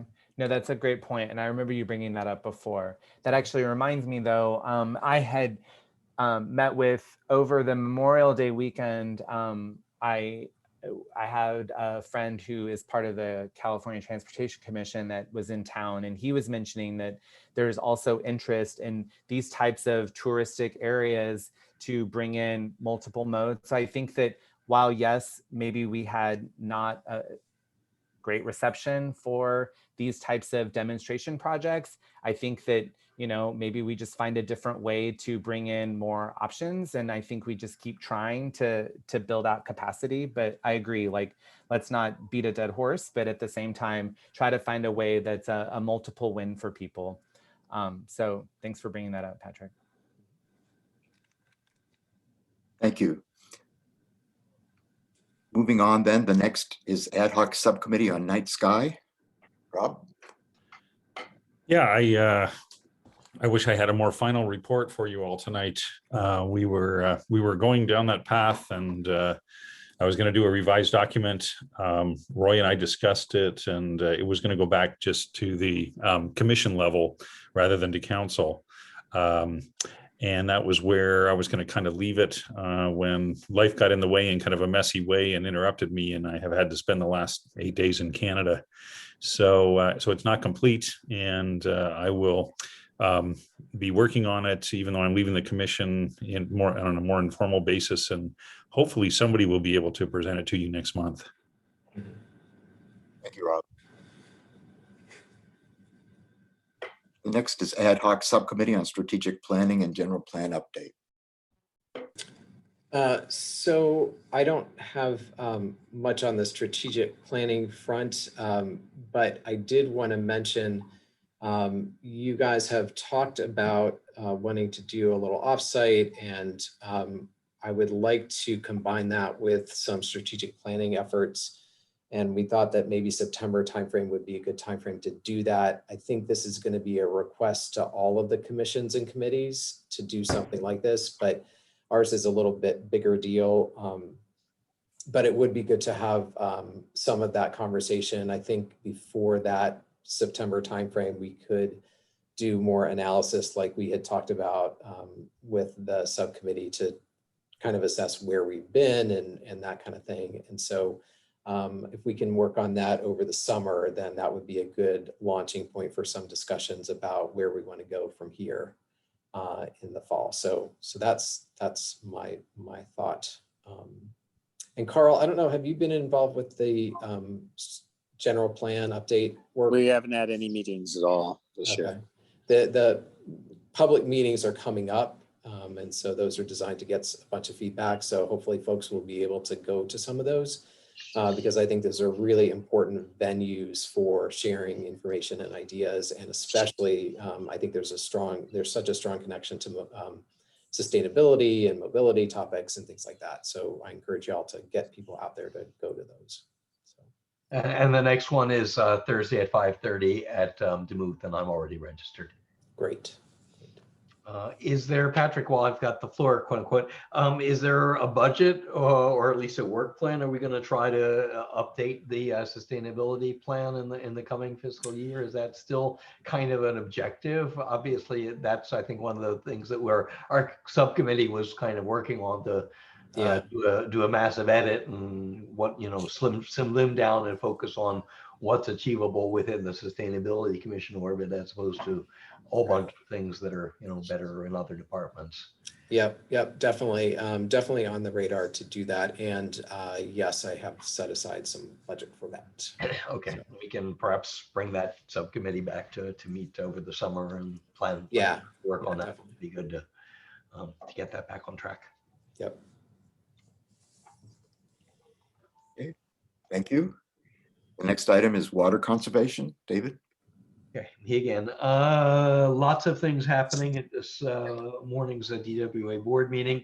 So first of all, they extended their COVID fee waivers for a few more weeks and a 48-month payment plan for those who are not current with their water bills.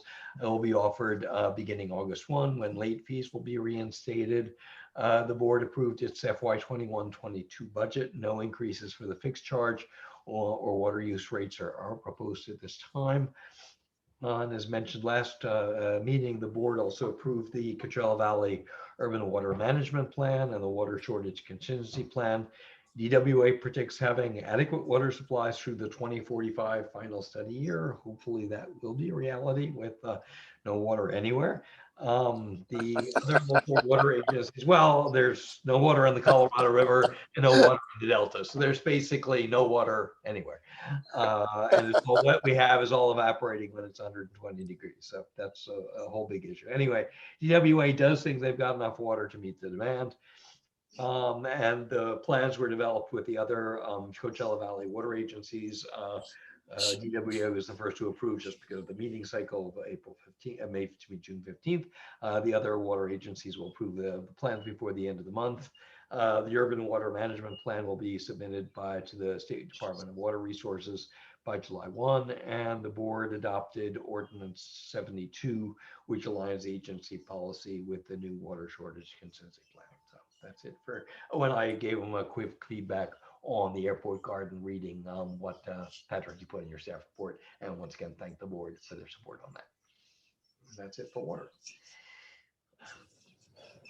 So I did actually want to talk about this just a tad. So as David pointed out, it does seem super weird that there's all this talk of drought and DWA is forecasting that we've got enough water to meet our demand. We're starting to hear some stuff on social media, like why aren't we cutting back on our water usage? Why aren't we doing more to do this? So I don't know if that's a subject that the commission wants to take up in the future, but certainly I think the optics are important, and the messaging is important, and it does just seem super inconsistent to be in such a drought situation and not have a lot of messaging around water conservation. So anyway, I'll Which just is put that the out there. importance of the city doing its own turf dirt conversion. And I think Yeah. that's probably there's a lot of things because DWA, I mean, the city theoretically can impose its own standards, but this is exactly what Ordinance 72 does. And at various levels of shortage, then the restrictions get tightened. But that shortage at least has not been declared. And it's really DWA, said the city can do this, but the DWA is separate, and they're largely responsible for enforcement. There's messaging about not watering your lawns and anything else when it's 120 degrees because of evaporation. And the best message is for the city to be conservative of its own water use. And that raises the issue about the whole downtown park and what's being done. So before that park opens, you might want to have a chat with Stacy and Parks and Rec. And I think the water feature is still planned. So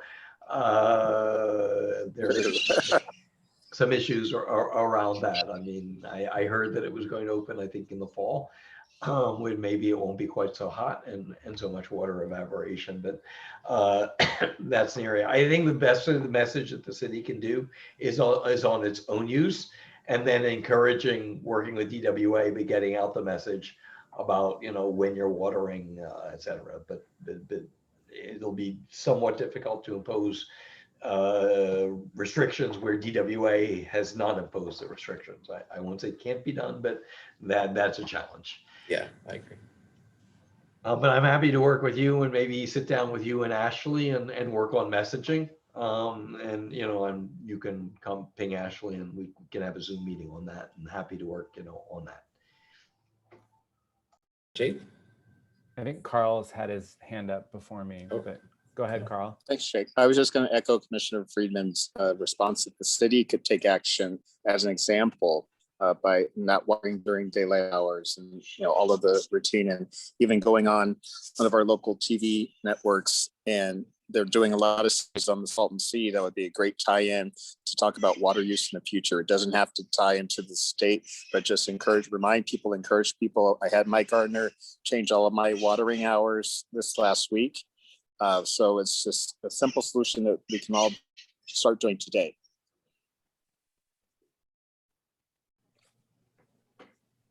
And I would add that the energy code actually regulates the amount of water that's used in new houses. And so the issue is largely, and in fact, just to go back to my proposal, one of the proposals, while it deals with GHG emissions, the water heating package also includes, as part of the package, low flow shower and faucets. And so that's part of that's something we can do. And obviously, to work with DWA on messaging and whether they would have rebates for that sort of thing.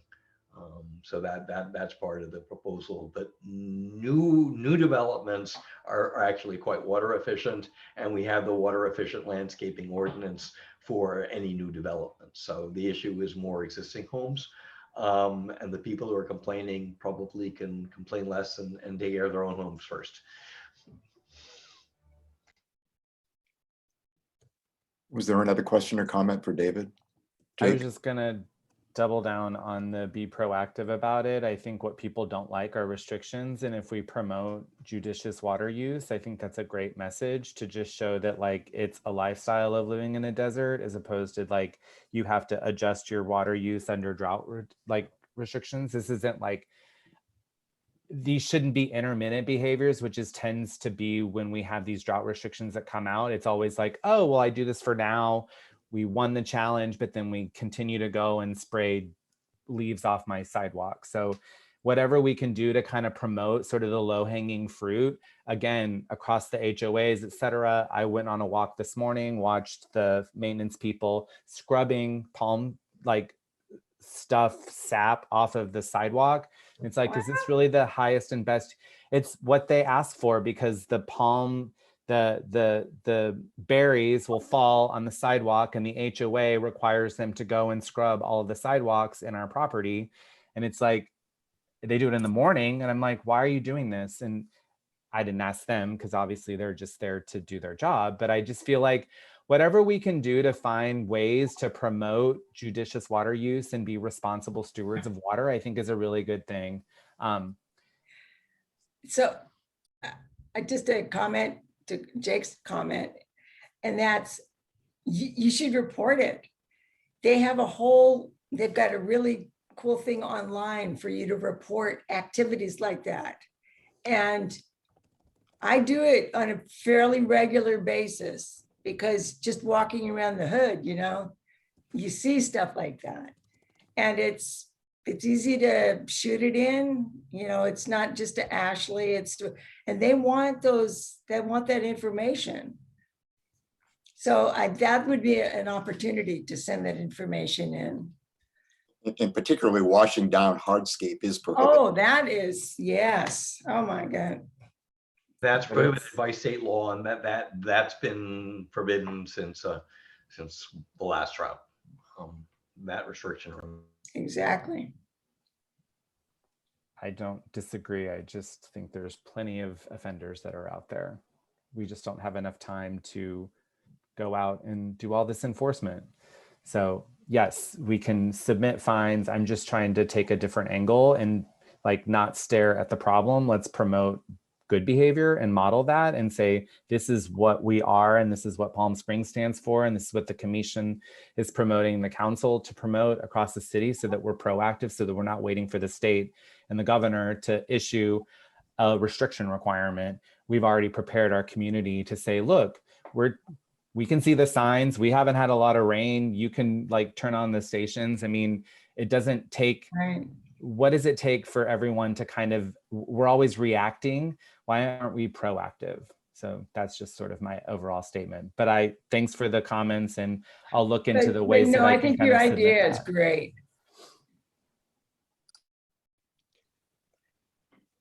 Thank you. The next item on the agenda is wellness. Carl? Okay, so at long last, the Human Rights Commission finally approved the non-smoking ordinance as we presented it to them. They only had a few minor spelling corrections. So at this point, I'd like to ask our Commissioner Clark to add us to the agenda for July for final discussion. There were a few items that we discussed back in February, which we can bring up again in July. Yeah. So.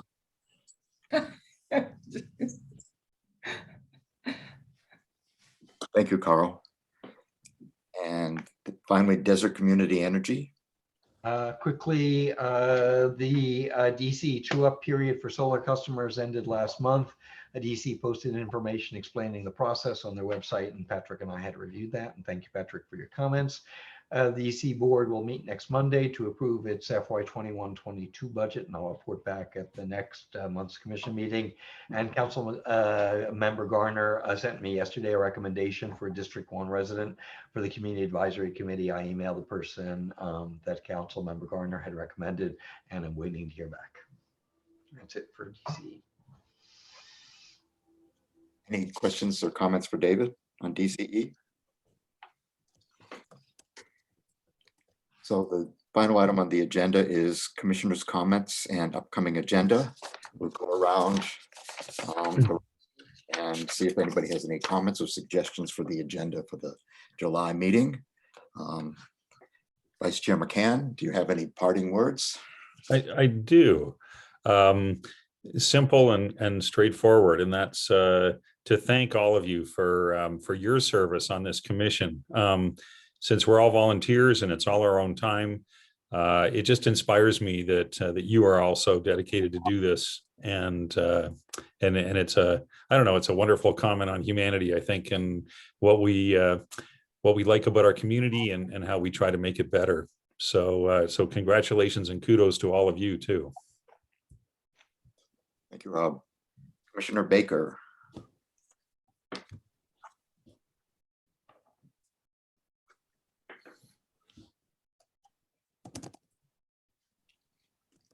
Carl, any additional comments?